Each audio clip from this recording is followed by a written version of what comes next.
E aí, pessoal, me escutam agora? Escutam? Se tiver tudo bem, me deem um aceno, por favor. Beleza, obrigado, Ellen. Então vou lá, agora vou ter que correr, porque senão já estou passando o meu horário, mas paciência. Vamos lá, eu não vou deixar vocês sem ver essas coisas bonitas aqui. Problemas tecnológicos. Então vamos lá, o segundo poesia que eu queria ler para vocês é essa que se chama Ele Cantei Então Este Acalanto. Eu vou ler rapidinho e faço alguns comentários depois na sequência. Diz assim: Dorme, Minotauro mouro, mouro da mais amarga Veneza, mudo amor na correnteza do babucio, homem touro tossindo no labirinto da névoa e da solidão. Cala o instinto e o indistinto, e dorme, descansa, irmão. Não existes, não existo, nada existe neste mundo aquém ou além do fundo da linguagem. É tudo um misto de silêncio e de ruído no coração de quem sofre preso no mal-entendido como um inseto num cofre. Perdoa-te. Nada ganhas com dar e redar teus nós na teia da velha aranha, retendo e perdendo a voz no pescoço que partiste. A garganta bipartida entre a elegia do triste e o último sopro da vida não te vai dizer mais nada. Tudo o que pôde foi dito.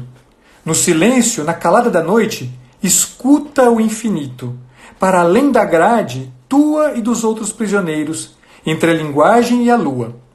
Os últimos e os primeiros tampouco entenderam aquele que ia morrer e lhe disse que este universo era dele e o resto tudo crendice. Esse aquele e dele se refere a Jesus Cristo. Nem tudo é só desperdício. Tudo e nada nesta vida se confundem. Fim e início, chegada como partida, trocam-se em pura ruína, mas o verme engole a aranha. Believe it or not. A sina que escolhestes não se ganha. Nem sem um sacrifício imenso, mas que vale mais que a cena em que, por causa de um lenço, Otelo mata Desdémona. Ou o velho rei Lear, louco e só pele e osso, vê e não vê balançar Cordélia pelo pescoço. E agora escutem isso. Se o amor não aprende a língua do ser amado, esse amor é um louco morrendo à míngua, do que seja ou do que for. Deixa-te embalar, amigo, como eu me deixo cantar este acalanto e te digo, te juro, que o verbo amar só Deus conjuga contigo. Aqui, né, se a gente pudesse falar, né, se eu pudesse trazer de uma forma mais evidente ainda o que significa que, em alguma medida, o Tolentino está falando dessa capacidade de escuta, aceitação incondicional, nós estamos falando exatamente disso, né? De uma pessoa que entende que o trabalho todo terapêutico ele está profundamente marcado por esse aprendizado da linguagem do ser amado, né? Quem não faz a experiência de ser amado não consegue fazer em absoluto nenhuma experiência de si mesmo, né, como sendo alguém capaz de dar-se, alguém capaz de abrir-se, alguém capaz, portanto, de amar. Quer dizer, não se trata aqui, né, do ser amado, do fazer a experiência de aprender a língua do ser amado como sendo mera e simplesmente uma validação das nossas necessidades afetivas, das nossas carências. Não, se trata daquela experiência mais fundante de todas, a experiência que, né, ele resume justamente com esse aqui, né? Os últimos e os primeiros também tampouco entenderam aquele que ia morrer e lhes disse que este universo era dele e o resto tudo crendice. O que faz, de fato, um homem fazer a experiência de aprender a linguagem do ser amado é exatamente o se dar conta de si mesmo como alguém que experimenta na própria pele esse sair do nada e, em alguma medida, vir à existência, né? Fazer parte da existência de alguma maneira. Desculpa. Vamos dar sequência aqui, então. A próxima poesia já é da parte em que o Minotauro então está falando. E é bonito porque essa parte o Tolentino dedica a Adélia Prado, tá? Uma das minhas poetas preferidas. E este poema se chama O Monstrengo, né? Então aqui é o próprio Minotauro agora falando, né? Desculpa. Isso, eu tinha dito para vocês, na verdade, olha só, me enganei, me desculpa, é meu erro. Lá no início eu tinha dito para vocês que a primeira parte era o Minotauro falando, não, a primeira parte é só o Tolentino falando, é o narrador, agora que é o Minotauro falando mesmo. Eu disse inicialmente isso, mas na hora que eu apresentei as poesias eu me enganei, me confundi. Então nessa segunda parte é só o Minotauro falando. E ele começa com essa poesia, né? A segunda poesia, na verdade, da segunda parte. Isso se chama O Monstrengo. Tive tudo o que quis, e o que não quis também, é claro. Mas ressalvo a audácia com que arranquei à pedra da desgraça uma felicidade de infeliz. Martelei pedra viva e dei-lhe a face que esculpi. Tive assim, não o que quis, mas o rosto que tenho, traço a traço. Fui eu que o inventei, fui eu que o fiz. A medusa morreu. Matei-a eu e a espécie de Perseu que fiquei sendo. Não foi a ilustre morta que me deu. Fui eu mesmo que fiz este monstrengo. O inútil monumento é todo meu. Eu, modelo, martelo e monumento. Quer dizer, isto aqui, né, é a descrição talvez mais precisa da dinâmica que normalmente eu encontro na clínica, entre os meus clientes. Quer dizer, a ideia de que, em alguma medida, o livro é este aqui, A Balada do Cárcere, estão pedindo. A ideia de que, em alguma medida, a gente se constrói por nós mesmos. Né? O que o prisioneiro 212 acabou fazendo, tornando a vida dele, nada mais foi do que exatamente isso, né? Um monstro. Né? Ele fez de si um monstro na medida em que ele foi o martelo, o modelo e o monumento de si mesmo. Então, com isso ele fechou as portas à possibilidade de uma transformação. Quer dizer, ao longo de toda essa segunda parte, o que vai acontecendo é justamente o prisioneiro 212 falando de si, né? E falando de como ele foi construindo isso, como ele foi, né, fazendo o percurso não do ser ao dever ser, né? Mas do ser ao não ser. Né? Quer dizer, ele foi descrevendo um percurso de destruição, de autodestruição, né? Quer dizer, que começa, na verdade, com, né, o assassinato da mulher dele. Né? E aí vai seguindo tudo isso aqui. E lá no finalzinho, ele já começa a contar a experiência que ele vai fazendo de saída do labirinto. Então, ele descreve a entrada no labirinto, né? Em busca da origem, ele diz, pelo presumido labirinto virgem, o rosto perdido pelo sorvedor da manhã do mito. O rosto de ouro e âmbar embrumado, o que o Minotauro não teve. Ao meu lado a medusa galga o espelho mais árduo, e o sonho cavalga seu fundo de poço como o vento a vaga. Em meu calabouço prossigo à procura de um corpo, de um torso que erguesse a figura, o rosto imprevisto e exato. E se furta a imagem que insisto em trazer do fundo. O véu não existe. Não existe o mundo da máscara. Puro só o ângulo agudo de um perfil que muro de espelhos e perco. Ah, o estranho furto às rondas do cerco da memória. A face perdida é um enxerto que nunca medrasse, a outra é vertigem, é névoa, é disfarce. Em busca da origem pelo presumido labirinto virgem, etc, etc. Ele termina assim. Desculpa, estou com a garganta seca.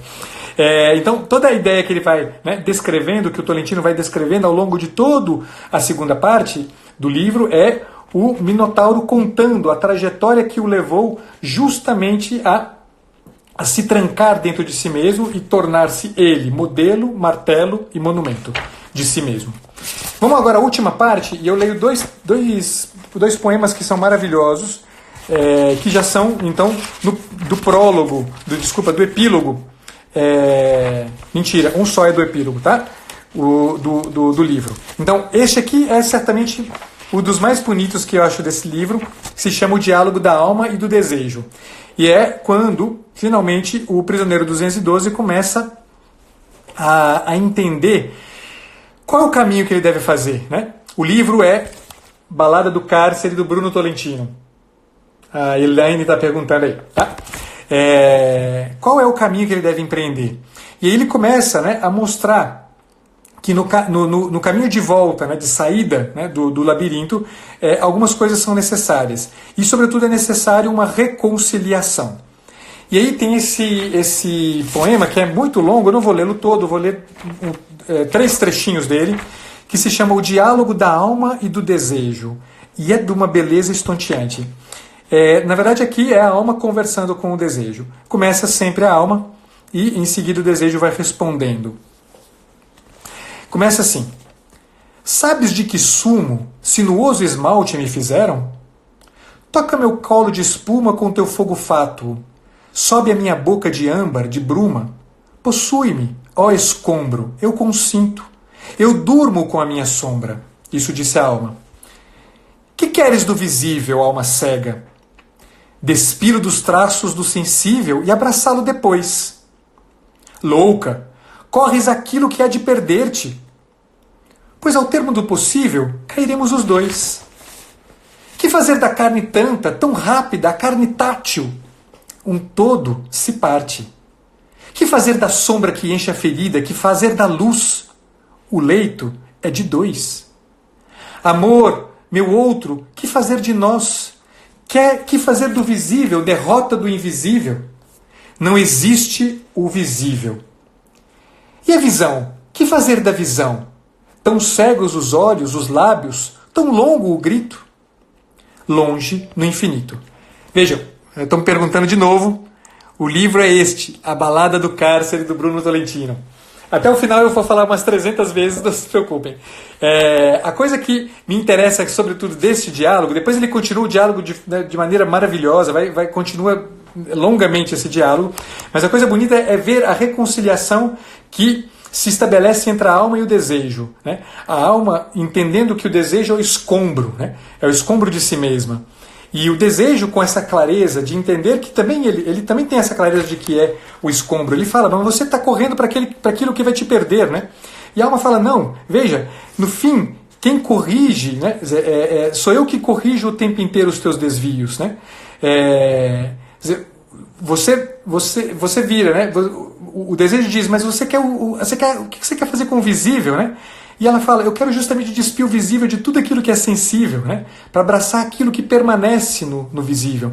O desejo, quantas vezes, né? Quantas vezes esses desejos periféricos, né? Eles tomam conta da gente, e qual que é a nossa tarefa? A nossa tarefa é justamente chegar até o fundo, aquele centro substancial, aquele núcleo, no qual o que borbulha é nada mais nada menos do que a alma viva. Quer dizer, a reconciliação entre a alma e o desejo é nada mais nada menos do que entender na busca, quer dizer, na atenção aos desejos periféricos, o que está no centro do desejo periférico. Quer dizer, a gente teve a oportunidade de falar sobre isso em outras ocasiões. Quer dizer, cada vez que a gente, no diário, lá naquele videozinho meu no IGTV sobre o diário, quer dizer, toda a proposta do diário nada mais é do que justamente a gente dar conta de, olhando para os desejos periféricos que nos assolam cotidianamente, encontrar lá no centro dele, despir o desejo desses trapos do sensível para abraçar depois o desejo e abraçar o quê? Esse centro nuclear, esse centro substancial, esse núcleo da pessoa, que é nada mais nada menos do que a urgência, a necessidade, a busca constante, exigente de satisfação para os desejos de bem, de justiça, de beleza, tudo isso que é em última instância nossa. Então é preciso que a alma se reconcilie com o desejo. E o processo terapêutico, ele certamente será tanto mais eficaz quanto mais essa reconciliação se efetuar de fato, né, no diálogo entre cliente e psicoterapeuta. Tá? Depois, e eu vou ler agora o último, eu já extrapolei longamente, de fato a gente também perdeu um monte de tempos aí com a falhazinha no falha técnica. E esse aqui já é o último, vamos dizer, isso, é a última poesia do livro, tá? Que é já na terceira parte do livro. Então a terceira parte é quando o Tolentino faz um epílogo, ele retoma tudo e vai contar o que aconteceu.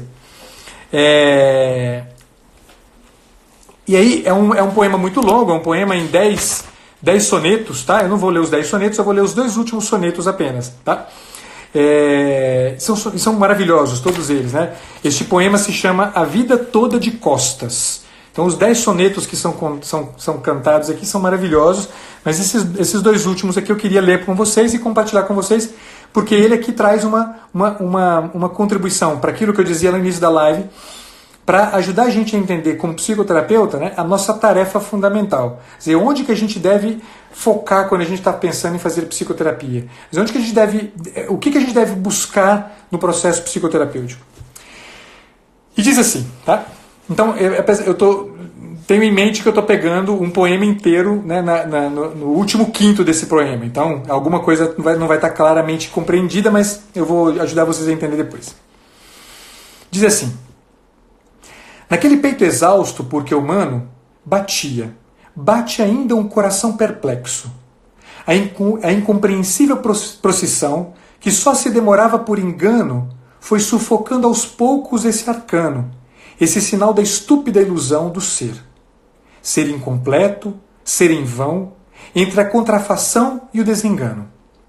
O estranho pontilismo da existência, como uma interminável reticência, acabou por cansar a parte doce da fera confundida.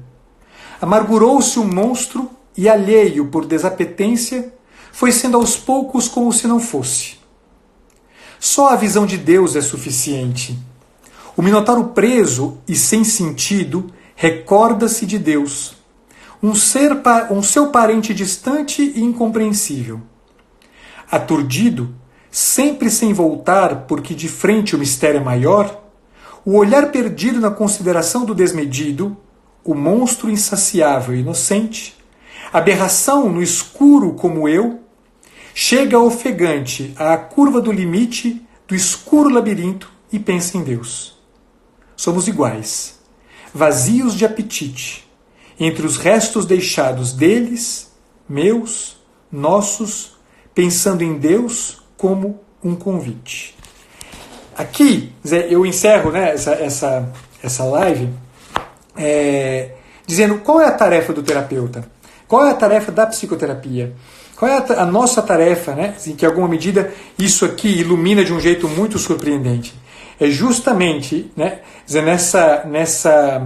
nesse pontilismo, né, que ele se refere da existência, né, que vai da contrafação, ou seja, do engano, né, do fingimento ao desengano, né, esse trabalho, né, essa linha, né, pontilhada que vai do engano ao desengano, né, da contrafação ao desengano, do fingimento ao desengano, essa linha ela precisa ser preenchida. E precisa ser preenchida pelo quê? Né? Para que a gente não seja, portanto, vítima, né, de uma prisão que a gente mesmo cria para si. Né? Para que a gente não seja aos poucos como se não fôssemos. Né? Esse é o nosso trabalho. A gente precisa, de fato, né, entender que o trabalho terapêutico é ajudar o outro a sair dessa lógica do pontilismo, que vai do... Né, dessa lógica, na verdade, que nos prende, né, ao engano, que nos prende à contrafação e justamente ajudar o cliente a sair dessa coisa desse movimento de aos poucos ir construindo algo que não é o que ele é de fato. Né? E isso se dá necessariamente num diálogo. Necessariamente isso se dá numa única perspectiva. Uma perspectiva mais alta. Uma perspectiva que, em alguma medida, ofereça para a gente uma noção mais clara e mais profunda, eu diria, daquilo que a gente é em última instância. Só a visão de Deus é suficiente. Eu cheguei a dizer para vocês numa das lives passadas, se não me engano, foi inclusive na última live literária que eu falei do Dostoiévski, O Sonho do Homem Ridículo. O Viktor Frankl ele dizia muito claramente, né, que um psicoterapeuta que não tenha uma noção religiosa, que não tenha uma vivência religiosa, que não tenha uma experiência do sagrado, do mistério, é certamente um psicoterapeuta menor. É certamente é menos psicoterapeuta, menos capaz de acompanhar o sujeito nessa trajetória por dentro do labirinto, né, que permitirá ao cliente entender que o caminho de saída é o caminho de entrada. O caminho de saída será, portanto, o enfrentamento do desengano, né, para justamente eliminar o fingimento, eliminar a mentira, eliminar a neurose na qual a gente se instala tão cotidianamente. Somente a visão de Deus é suficiente. Não podemos esquecer que no caminho de retorno, né, a gente tem que fazer como o Minotauro, né? Como o prisioneiro 212, né? Recordar-se de Deus, um seu parente distante e incompreensível. Ou, ainda mais, né? Pensar em Deus no caminho, na curva do limite do escuro labirinto. E dizer, somos iguais, vazios de apetite, entre os restos deixados deles, meus, nossos, pensando em Deus como um convite. Pessoal, quem, em alguma medida, na relação que estabelece com as pessoas, tem a clareza daquela experiência que eu me referi na primeira parte da nossa live, que ficou dividida em duas, tem a clareza daquela experiência de ser amado, né? e ser amado até o fundo, né? Ou seja, aquela experiência de ser amado que coincide com o sair da não existência para a existência. Quem faz essa experiência é certamente agraciado com a capacidade de transformar as pessoas em torno. O Tolentino não era psicólogo, ele era um poeta, um baita poeta. E, em alguma medida, esse cara dá a gente a clareza de que tudo o que a gente precisa é aprender aquela linguagem que nos leva até as profundidades da alma. Eu fiquei aqui perdidinho quando eu vi a Ziza aqui. Ziza, você me atrapalhou. Bem-vinda, que graça enorme te ter aqui. Mas o que a gente precisa fazer é essa experiência justamente de, com o Tolentino, ir até o fundo, né? Quer dizer, do domínio da linguagem para que a gente possa chegar até o fundo da compreensão da complexidade da natureza humana. A condição humana não será de jeito nenhum compreendida a não ser com a poesia. Um poeta, portanto, é um muito melhor psicoterapeuta. E um psicoterapeuta será, portanto, um tanto melhor psicoterapeuta quanto mais puder ser poeta. Pessoal, desculpa as atrapalhações todas técnicas, não foi por minha vontade. Acho que o desejo que eu tinha tão grande de trazer para vocês o Tolentino acabou deixando as coisas meio atrapalhadas aqui. Vou deixar, eu não sei se ficam gravadas as duas partes, a primeira e a segunda parte, espero que sim. Se não, de qualquer forma eu salvei, depois eu vou disponibilizar para vocês lá no Facebook, como eu tenho feito sempre, tá bom? Na próxima segunda-feira a gente volta a se falar de novo e a gente vai de novo ver algum texto literário aqui. Nessa semana eu vou fazer outras lives, né? Como eu fiz no final de semana eu fiz uma com o Luiz Henrique. Eu vou fazer uma outra live essa semana com o Saulo. Saulo, se você estiver por aí, tá certo que a gente vai fazer uma live. Tem agora aí prevista uma nova live também com a Andressa. Ou seja, tem um monte de coisa acontecendo aí. Em breve a gente vai ter, talvez, lives diárias dialogadas. Eu gosto muito da ideia de poder conversar com os outros. Essa coisa de prosear para mim é muito importante. Como bom mineiro que sou, uma prosa é sempre bem-vinda. E para quem não conhecia o Tolentino, né, mais uma vez eu faço a propaganda, né, deste livro, que é certamente para mim um dos livros que mais ajudam a gente a entender, né, de uma certa perspectiva poética, o trabalho que a gente pode fazer como psicoterapeuta. Mas eu recomendo vivamente a leitura de tudo aquilo que o Tolentino escreveu, porque eu não tenho a menor dúvida de que é o homem que marcou a literatura nacional mais profundamente no século passado. Obrigado, pessoal. Mais uma vez, a companhia de vocês é uma alegria. Fiquem com Deus. Até a próxima.